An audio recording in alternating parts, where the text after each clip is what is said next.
Hi, everybody. Welcome to the Paul Young Podcast. Today is part one of a conversation with Kevin Burns. We call him KB or the pastor. He's the pastor at the Church of Life on death row. He's been on death row almost 33 and a half years. And this is part one of my conversation that I had recently with KB. You're listening to the Paul Young Podcast.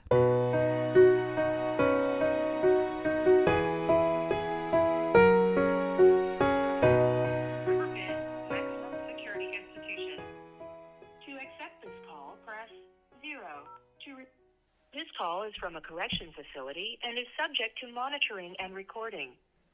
Thank you for using GTL. KB. Hello.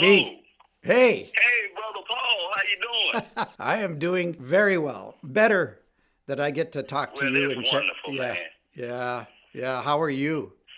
Oh, today is the best day of my life. Tell folks why you say that.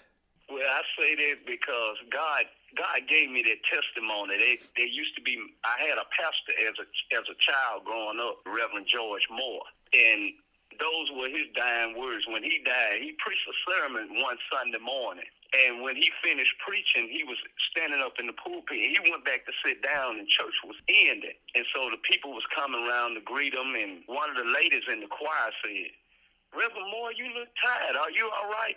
He said, "Oh, I'm doing well." He said, "Today is the best day of my life." And then he just laid his head back and closed his eyes, and he fell asleep.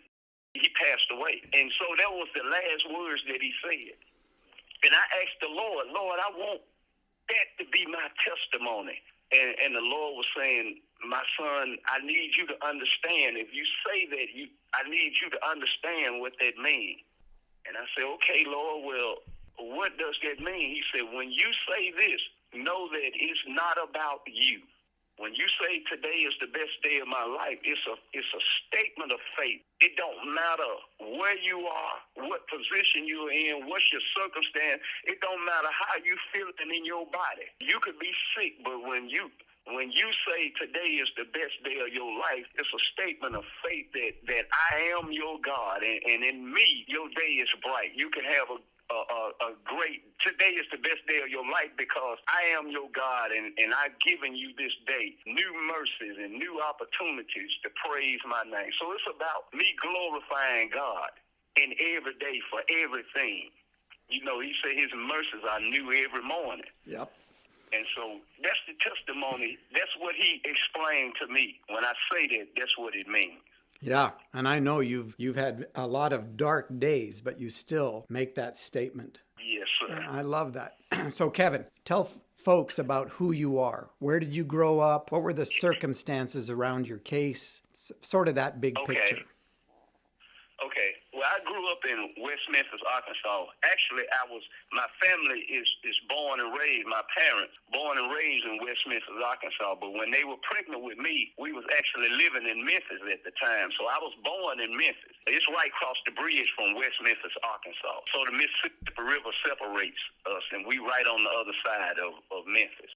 And so we stayed in Memphis until I was 6 years old, and then we moved back to West Memphis, Arkansas. And I grew up there. You know, we was, of course, poor, but we had enough. We never wanted for anything, but we wasn't middle class or anything. We were poor.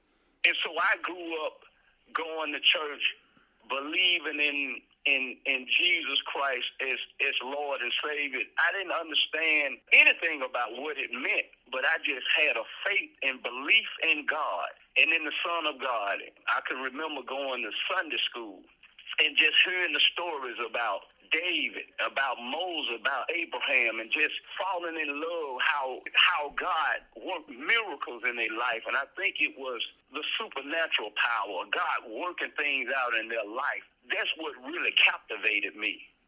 I guess it's the mysticism part. But I always believed and grew up and at probably about 8 years old, I had a real encounter with God, and God visited me. I was at church listening to Reverend Moore preach. Like every Sunday, we'll go to Sunday school. That's why I fell in love with God in Sunday school, hearing the stories. But during the 11 o'clock service at 11 o'clock, church would begin. And so Reverend Moore would be preaching, and one Sunday morning, I would always separate from the kids.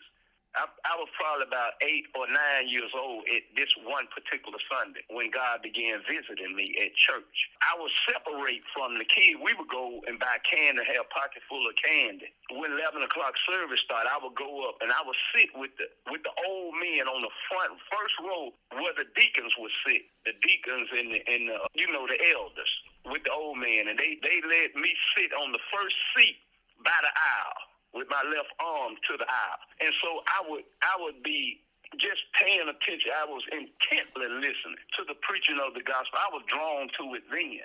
But one Sunday he began to preach. Well, before he began to preach, God whispered in my ear. And I jumped and I looked, and no one was to my left. And I started looking around, and I was like, man, I just heard somebody speak.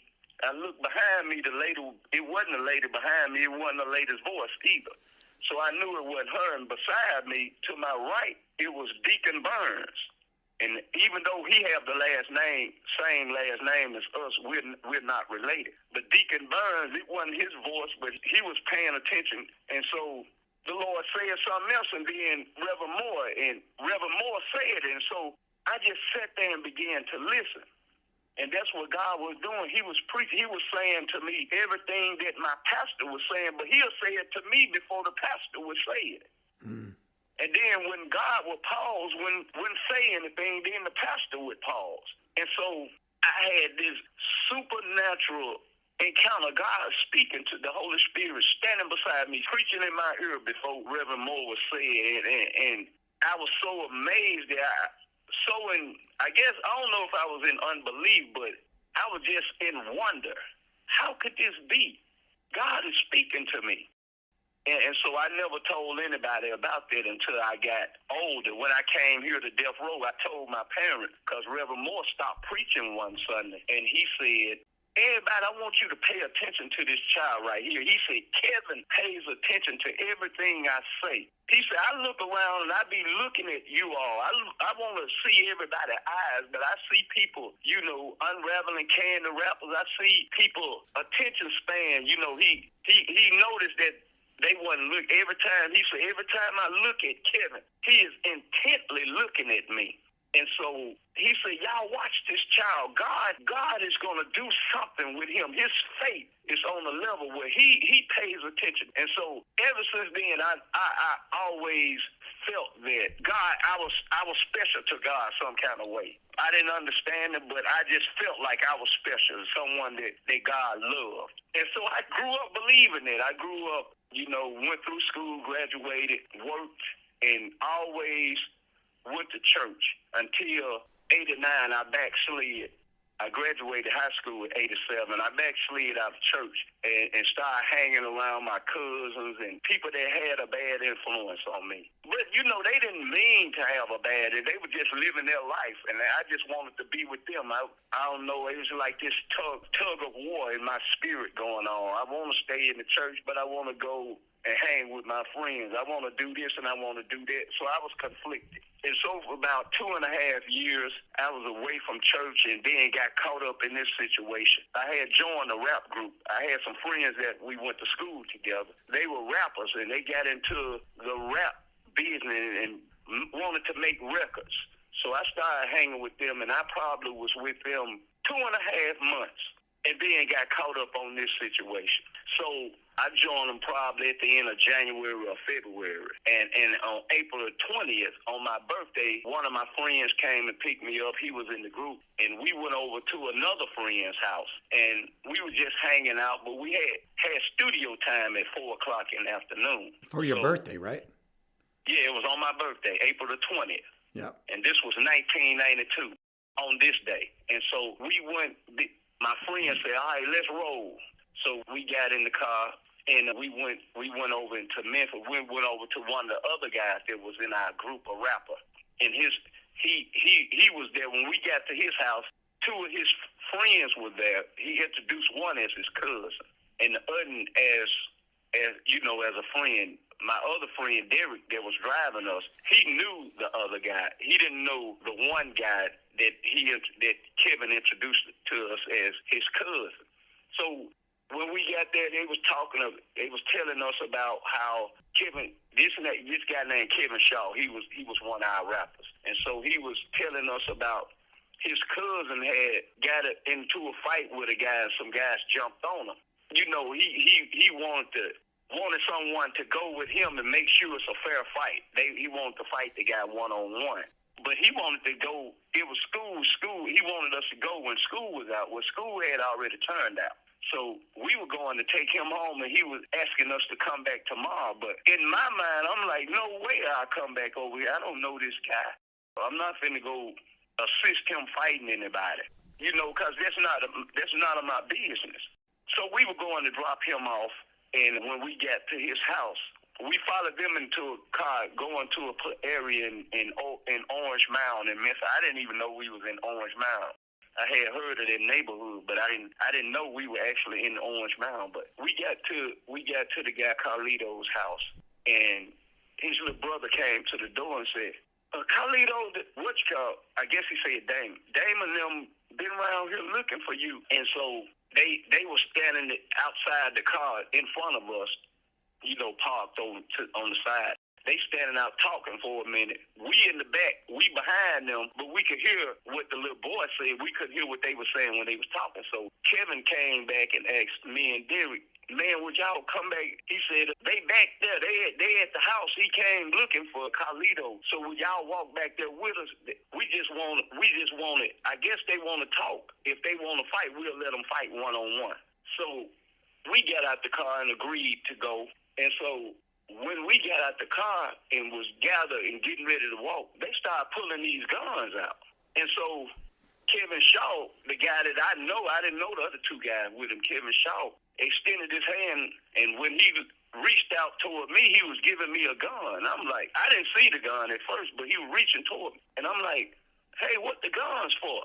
Oh, it's just to make sure it's a fair fight. We ain't gonna it won't be. We're gonna make sure it's just a one-on-one fight. And everything in me was saying, man, don't get involved. You need to go. But for some reason, I took the gun. I guess after thinking about it for 30 years, I guess there was a thought in my mind that when his little brother said, Dame and them been over here looking for you, I was thinking they was actually going to talk it out. I didn't think that it was actually going to be anything. I guess that's unconsciously what gave me a sense of, okay, it'll be all right. So I took the gun, and I walked on back there with him, and I had no idea where we were. So we walking down the sidewalk, and I heard Kevin. I heard the guy, Carlito, that was with Kevin. He said, there they go right there. And so I'm looking around. I don't see anybody. And so I'm looking on both sides of the street. And when I looked back at the group, everybody was breaking up, and they was veering off to the left. And I looked, and there was a car right there, and the guys were right there in the car. And I heard the bushes. We were walking by some bushes, so I heard this crash. It's like something just crashing through the bushes. It was my friend, Derek. He was walking between the bushes, and I was looking at him. I seen him with a gun in his hand, and I was like, and as soon as I looked at him, it was like a second passed, and all of a sudden I heard the first shot, and I just dived on the ground. So they just went up to the guy. They said that one of the guys in the back seat kicked the door open and knocked one of the guys to the ground. I didn't see any of that. I didn't witness any of that. I really didn't witness anything, because when I heard the shot, I just dived to the ground. And until I heard the gunshots were over, it was a lot of shots fired. I don't know how many. I don't even know how long it lasted. But I just listened to the shots were stopped. And when I looked up, my friends were running back that way, so I got up and ran with them. I really didn't even witness what happened.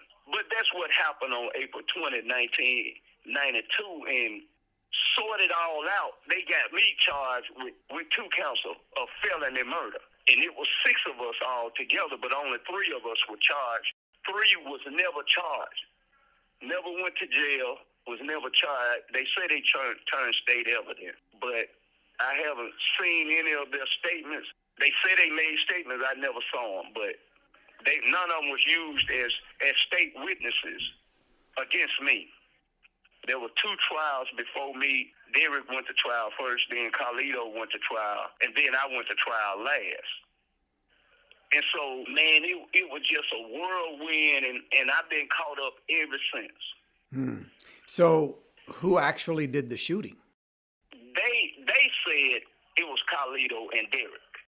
I didn't witness that. I saw Derek with a gun in his hand, but I didn't see him fire. All I know, I was looking at Derek when I heard the first shot, and then I just went like blank.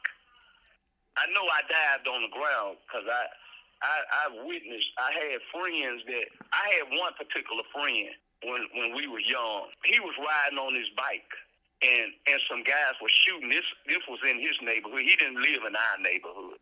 He was in a neighborhood. He was riding his bike, and some guys on another street, not on the street he was on, but he was riding his bike, and one of the stray bullets hit him in the head and killed him from over a block away.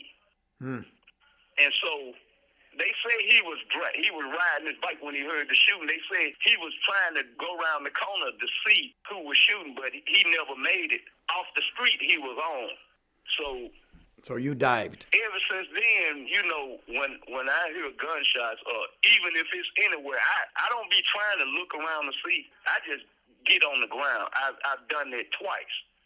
2 times that day, but it was another day in West Memphis when we were in Memphis when that happened in Orange Mound on April 20, 1992. But it was another time way before this. I was in my auntie's neighborhood, and some guys were shooting. And the first thing came to my mind, I just got down on the ground. Yeah. Because I know bullets don't have eyes, and you know they hit. They just going in a direction. Yeah. And they hit whatever is in front of them. So I don't even know where I got that from, but How many guys were killed? 2 guys were killed. It was 4 guys in the car. The 2 guys that was in the front seat got killed. The 2 in the back seat didn't. Okay. So there were witnesses. There were witnesses not only in the car, those 2, but it was people in the neighborhood. This happened at 4 o'clock in the afternoon. Mm-hmm. So the sun was shining. It was full daylight. So it wasn't no mistaking in identities. People, witnesses that witnessed the crime, not only the 2 in the back seat, where the 2 in the back seat couldn't identify anybody but Carlito and the big guy, Derek, my friend that drove us over there. They witnessed him. So that's what they was telling everybody. It was the big guy in the glass and Carlito. Those were the 2 that they identified as the shooters. So, okay. And witnesses, and that's what the prosecutors put on as evidence. Okay. So as evidence, Derek and Carlito were identified as the shooters, yeah? Yes, by witnesses that were there. Yep. Not even by the guys that were in the car. Well, one of the guys in the car Yes. said the big guy with glasses. Right, which would be Derek. Yes. And then did they find the guns? Yeah, they got both of the guns. And where'd they find them? And that's the thing. I've been talking and can't understand with my attorneys. They got both of the murder weapons. They used them in Derek's trial. He went to trial first. They used them in Carlito's trial. He went to trial second. Yeah. But when I was taking the trial, my jurors never heard that the guns were recovered. They never used them guns as evidence against me. But yet, Derek or Carlito, neither one of them got the death penalty. I got the death penalty. They didn't even produce weapons against me. Right, and they found the weapons in their home, right? In Derek's. Yeah. In Derek's home. That's what I hear. Yeah. Derek, I don't know because I had. You've never seen the evidence. It was so much stuff, man. I've heard, but yes, they did get the guns. Derek told me that after the police came and arrested him, they walked right back, or they put him in the car first, and then walked right back up to his house where the guns were in a bag, in a brown paper bag, beside the stairs. You know, his house is like up off the ground a little bit, so you got 4 or 5 steps to step up to get to the porch. And so it was on the side of the porch, down on the ground, like beside the porch. Yeah. And I asked Derek, I said, who had the gun? He said, of course, Kevin had the gun. Kevin knew what Derek lived. Kevin didn't know what I lived. He had never been to my house. So we used to gather at Derek's house, you know, to play pool. They had a game room. So we used to play video games and shoot pool in their game room. So that was our little hangout spot. So Kevin Shaw, well, he had been there several times. He knew where Derek stayed. And so I believe, because Kevin Shaw the one had all the guns, I believe Kevin took the guns over there and planted them and then told the police where they were. Yeah, planted him at Derek's? At Derek's house. Yeah. To me, that's the only way they could have got there. Yeah. Because Kevin Shaw had the guns, and they ended up at Derek Garen's house. So Carlito and Derek go through their trials. They get what? Life in prison? They get life in prison, and both of them have done it, and they are out. Both of them is out. They out of prison. Okay. So how in the world did you get charged with murder one and end up on the death row? I'm still trying to figure it out now. But what they told me, what my attorney explained to me, he said they charge you with felony murder. And what that means when they charge you with felony murder, he said that means they can give you the death penalty for being present. You don't have to be the killer or one of the killers. You can get the death penalty just because you was present. I said, well, what about the other three guys that were there that never got charged? I said, they were present and they had guns. I said, how do you get the two murder weapons and put them on two guys and they don't get the murder weapon, but you don't have a murder weapon against me, but I get the death penalty? Yeah. So I'm trying to figure the law out myself, but that's the way my attorney explained it to me. Was it a court-appointed attorney? Yes. Did he call any witnesses? I couldn't afford on any stage. I couldn't afford attorneys, so we are considered indigent. So the court appoint attorneys, but none of my other attorneys explained anything to me. They didn't even discuss anything with me. My attorney I have now, Richard Tennant, he the one explained felony murder to me and said all that in it. So I just been wrecking my brain and been on him to how is that possible? How is that a fair system when they can charge me with felony murder and don't even plant a gun on me? Yeah. When I get the death penalty and they got the murder weapons and the other two guys don't get the death penalty. And from what I understand, I said, go ahead. Say it again. I was just saying, from what I understand, they found all the forensic evidence, fingerprints and everything on those guns for Derek and Carlito. Oh, I don't know. I don't know. But they used them as evidence against them, so they had something. I can imagine. I don't know, man. Yeah, none of the witnesses that were in the neighborhood identified you. No, sir. Now, this would happen at trial. Okay, let's take a break. Can you call me right back? Oh, because we're almost to 30 minutes. Okay. So call me back. I'll call you right back. Perfect. Thanks, Kevin. All right. Love you, man. Love you too. Talk to you in a minute. All right. All right. Bye. Bye-bye.